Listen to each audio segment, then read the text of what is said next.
إن الحمد لله نحمده ونستعينه ونستغفره ونعوذ بالله تعالى من شرور أنفسنا ومن سيئات أعمالنا.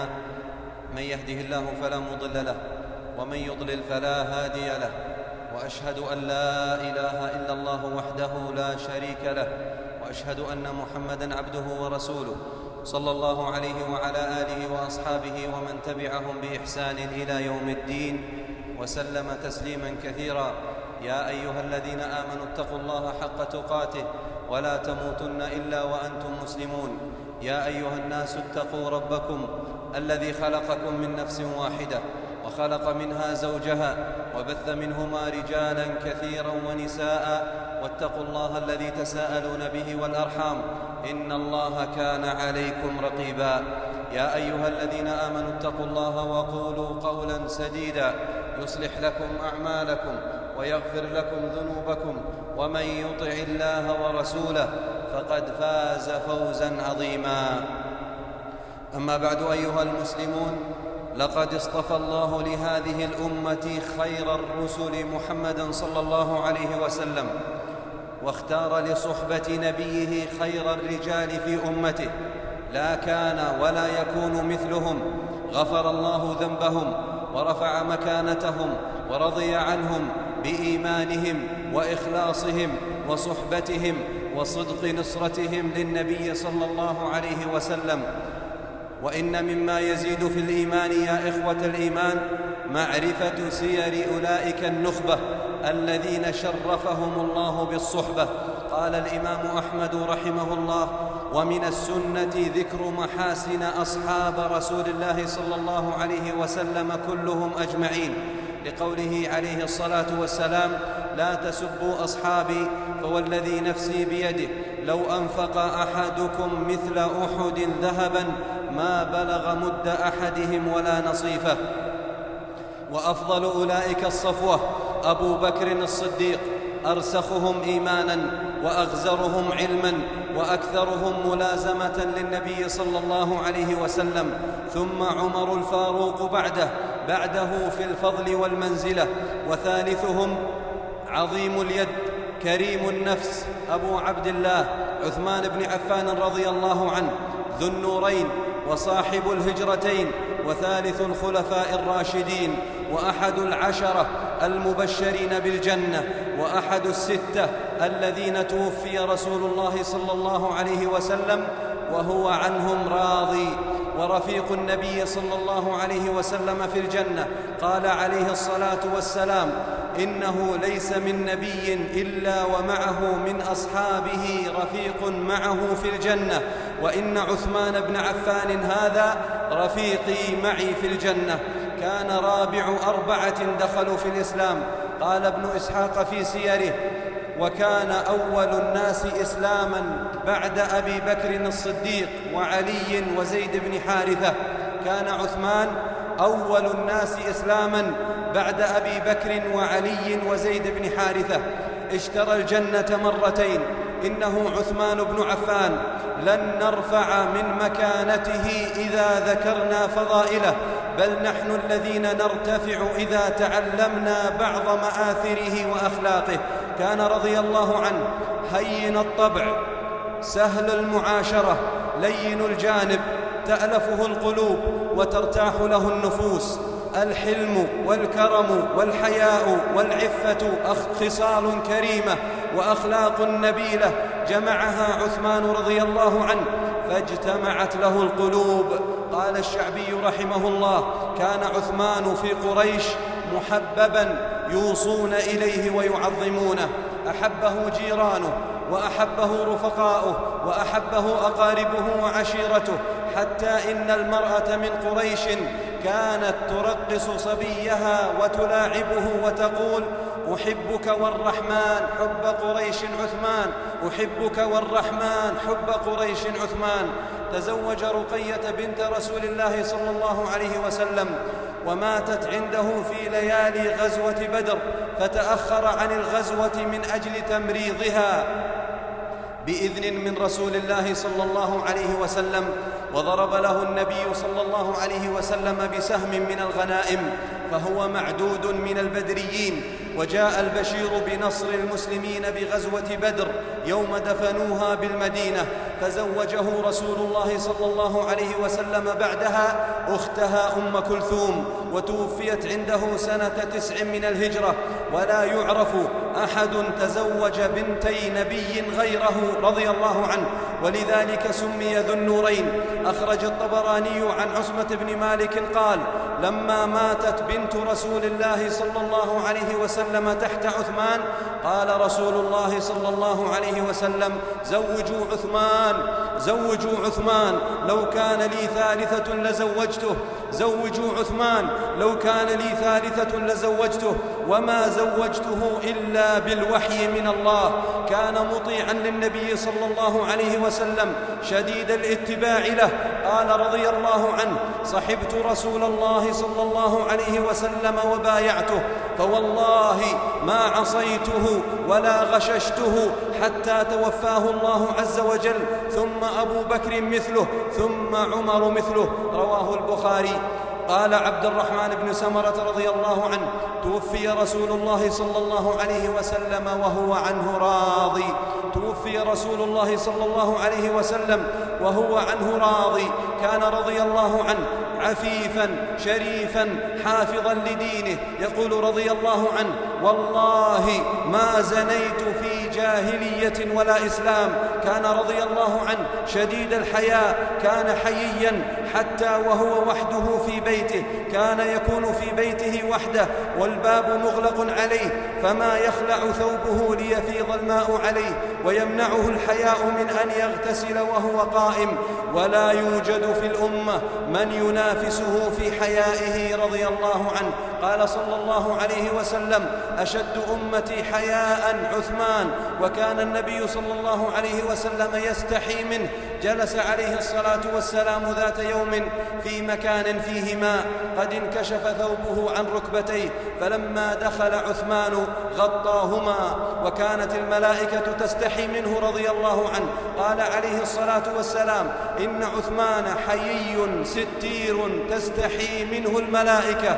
وروى مسلم عن عائشة رضي الله عنها قالت: كان رسول الله صلى الله عليه وسلم مضطجعا في بيتي كاشفا عن فخذيه أو ساقيه، فاستأذن أبو بكر فأذن له وهو على تلك الحال فتحدث، ثم استأذن عمر فأذن له وهو كذلك فتحدث، ثم استأذن عثمان، فجلس رسول الله صلى الله عليه وسلم وسوى ثيابه فدخل وتحدث. فلما خرج قالت عائشة رضي الله عنه: يا رسول الله، دخل أبو بكر فلم تهتش له ولم تباله، ثم دخل عمر فلم تهتش له ولم تباله، ثم دخل عثمان فجلست وسويت ثيابك.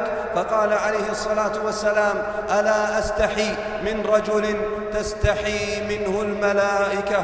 كان رضي الله عنه كثير العبادة خاشعا لله، يتهجد في الليل ويكثر من تلاوة القرآن.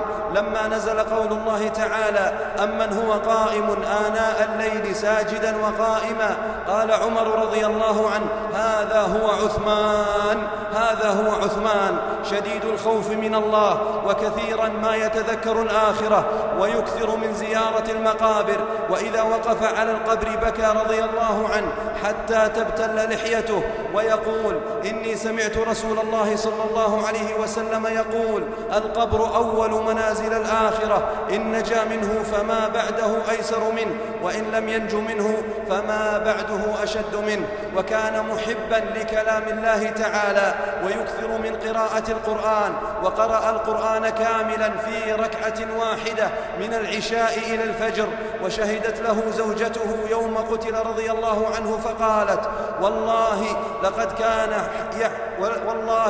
لقد كان يحيي الليل بالقرآن في ركعة واحدة، لم يلتهي بالخلافة عن القرآن، ولم يشتغل بالتجارة عن القرآن، بل كان مع القرآن، يعيش مع القرآن في أكثر أحيانه. ومن أقواله المأثورة: لو طهرت قلوبكم ما شبعت من كلام الله عز وجل. وقال رضي الله عنه: إني لأكره أن يأتي علي يوم